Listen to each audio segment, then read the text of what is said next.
Mr. Milan, please, what is the French, what is the second French Revolution?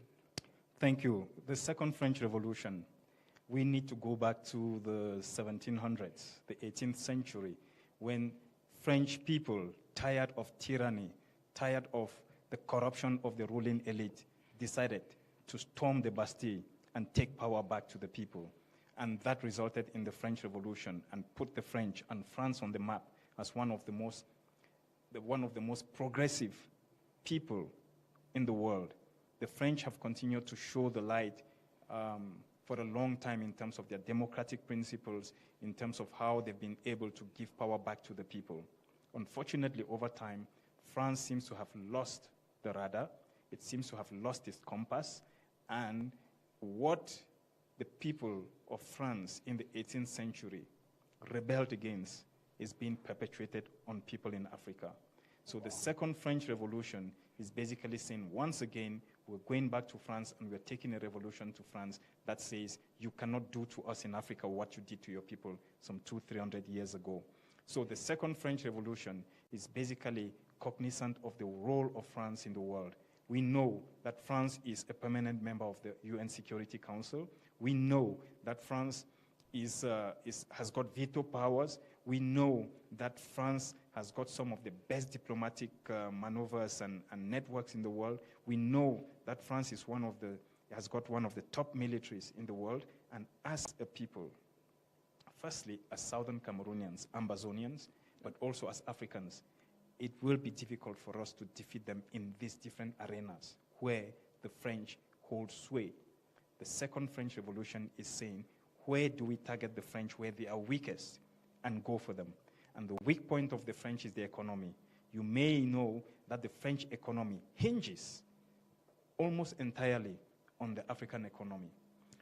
And there is nothing wrong if you've got economies which are entwined and they are both beneficial. But when you have one economy that does everything to keep the others down there in order to sustain itself, that is a crime. And the second French Revolution is saying, if we want to win this fight, it is important, therefore, that we take it back to the French, and we are going to target the French economy. Wow. Okay. Now, I hope the picture is getting clear for everyone. So, Milan, after you sent out the memo, you kind of called to action. You said, we must, storm the Bastille again, together with French Africa. And that immediately hit the wrong nerve or something, because there's a lot of camps now like, what is this guy doing? Are you trying to dissuade us from the... First of all, is this a SCACUF plan? Is this what SCACUF, had planned to be one of its strategies?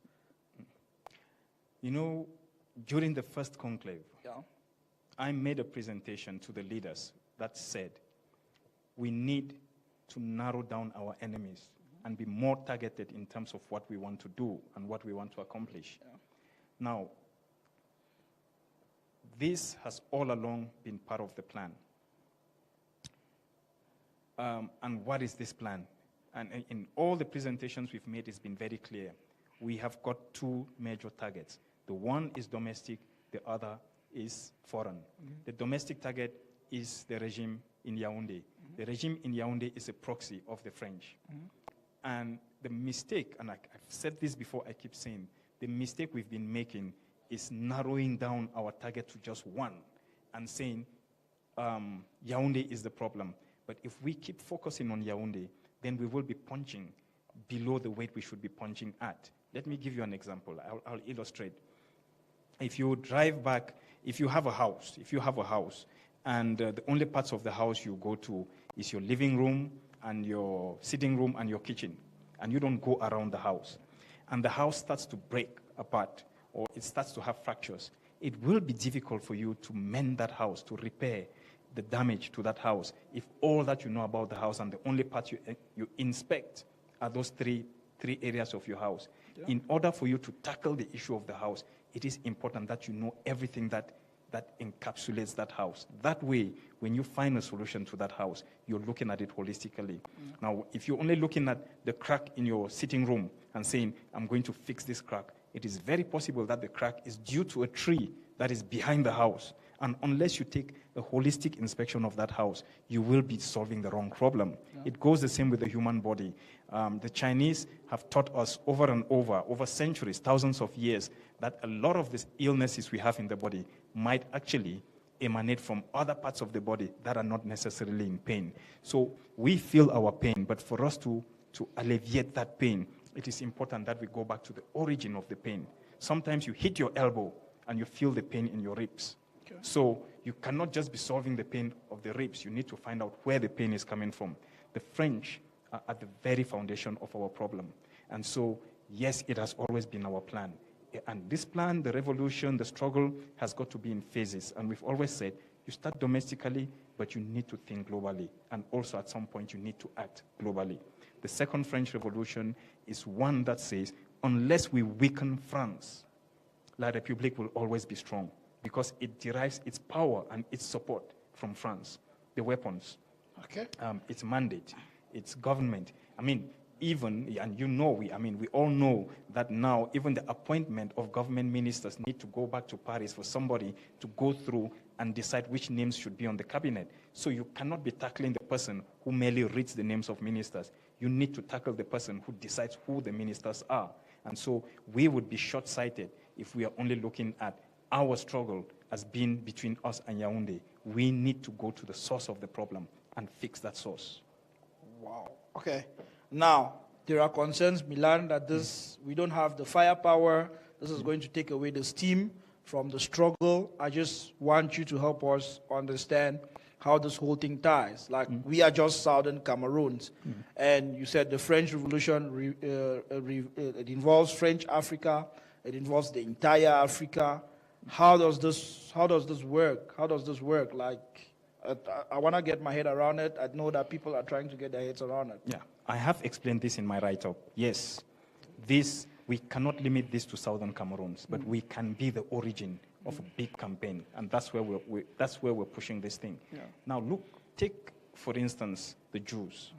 The Jews are not the most numerous people in the world. In fact, if you put together the number of Jewish people living in Israel, they're probably less numerous than we are at 8 million or 9 million, perhaps. But they are able to control the levers of power in the world.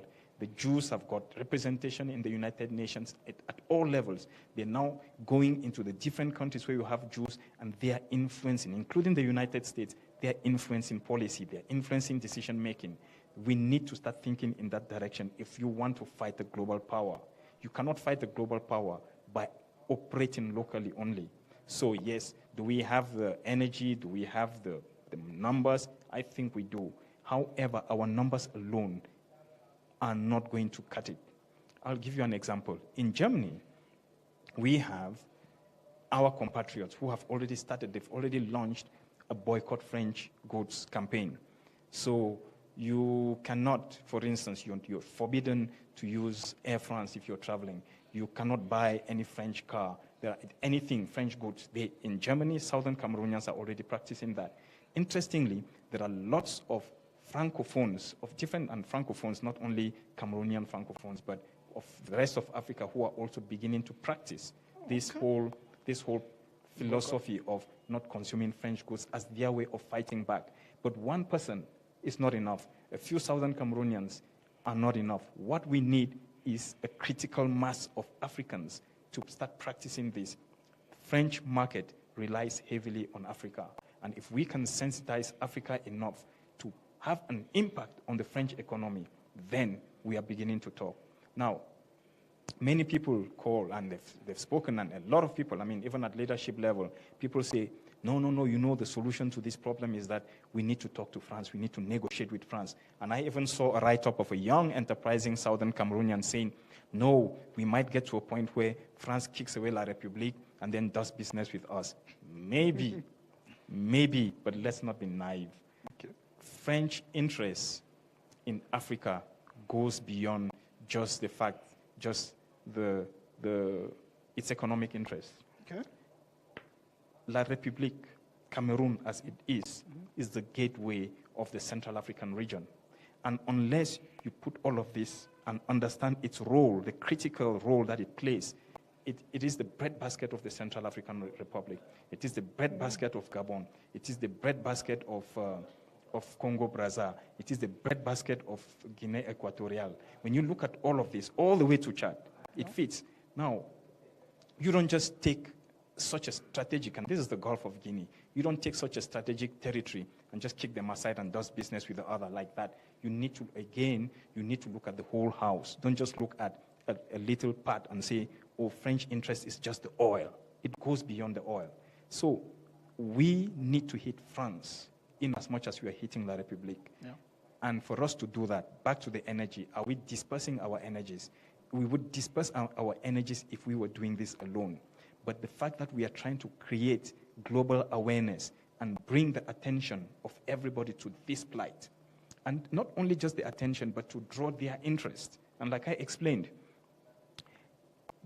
Francophone Africa knows already, from Senegal, Cote d'Ivoire, Guinea, all of them, they know the role that the French are playing in their country to the point where they continue to remain a miserable people. And that's why you have hundreds and thousands of young people trying to cross the Sahara Desert across the Mediterranean into Europe. And hundreds and thousands of them are dying because of that. It's the misery that they find in their country, and they know who the enemy is. Now, once you start to talk to the senses of these people and get them to understand the importance of them being part of this campaign, stopping to stop consuming French goods and services, start to point fingers to the French, get them to understand their role, then you're beginning to draw awareness of what, 50, 70, 90 million people across West Africa. Then you look at countries in West Africa who have got a robust economy. They're doing well, but they are not doing so well because they are surrounded by stunted economies of Francophone countries. Take Ghana, take Nigeria. Once you start to get them to understand that if we are able to get rid of French hegemony in Africa, the African economy as a whole will grow. It becomes the interest of the Nigerian, of the Ghanaian, of the Sierra Leonean to be part of this campaign. So we don't, Southern Cameroonians alone cannot make it. But Southern Cameroonians can be the catalyst for an African revolution. Let's make no mistake, it's going to be extremely difficult. It is going to be probably the biggest challenge we ever face, but it is our challenge. And we can decide that we want to be playing small and we want to continue playing small and stay where we are, or we play big because that is where the real solution to our problem is. Yeah. Now, back to the Second French Revolution. You asked, will this, in terms of my contribution to the struggle, the one thing that I've tried to do with this struggle is not to put myself in a box. I don't belong to any movement. I don't belong to any particular political movement. I have never belonged. I belong to the struggle. So I have tended to try and look for different facets and angles of the struggle that interest me and which I think can move the struggle forward. And right now, the Second French Revolution is something I'm very passionate about, and I'm not alone. What people don't realize is that before we went out and put this, there is a small group of people who have been brainstorming and doing a lot of background work, a lot of research, planning, putting in place the processes that will help us to carry out this campaign. The one thing we realize and we recognize right on from the beginning is that this will probably be the most difficult assignment we have given ourselves. But somebody has to do it. And we can either shy away from it and say, oh no, it's impossible, or shy away from it and say, oh no, it's too dangerous. And it's easy to criticize it and say, no, it's taken away from our struggle, or we focus and try and do it. I mean, we may end up succeeding, but we may end up failing. At least we tried. One thing that we need to understand is there a correlation between the Second French Revolution and our struggle? In fact, it goes beyond a correlation. These are Siamese twins. And when you have these twins, if you want them to function separately, if you want us to extricate ourselves from French hegemony, we will have to go through the difficult process of a surgery. And that is what we are trying to introduce. Wow. And if, like I said, there is a small group, we are dedicated, we are committed, this will be more successful if we have the critical mass. The more people come on board, the more we are going to succeed. Our question is, how does this work? The whole idea behind it is we want to launch a campaign that will culminate over time, over the next 3-6 months. We want to start hurting the French economy so badly that If you were driving a Peugeot or a Renault car 2 months ago, and we started this campaign, from now onwards, you mustn't. I mean, you can continue driving your car, but you cannot buy any French product. You cannot use F.R.A. You can't drink their bottled water. You can't, nothing. We will not use, we will abandon even their restaurants. Once we stop going to their restaurants and we start targeting countries like South Africa, where French investment is huge, where you start targeting countries like Nigeria and then the Francophone Africa, the impact will be felt. And once the impact is felt, for those who want us to go into negotiations, then we want to go into negotiations from a position of strength. You don't go into negotiations from a position of weakness. You will end up losing. From a position of weakness in 1961, we find ourselves where we are today. Thanks. Thank you.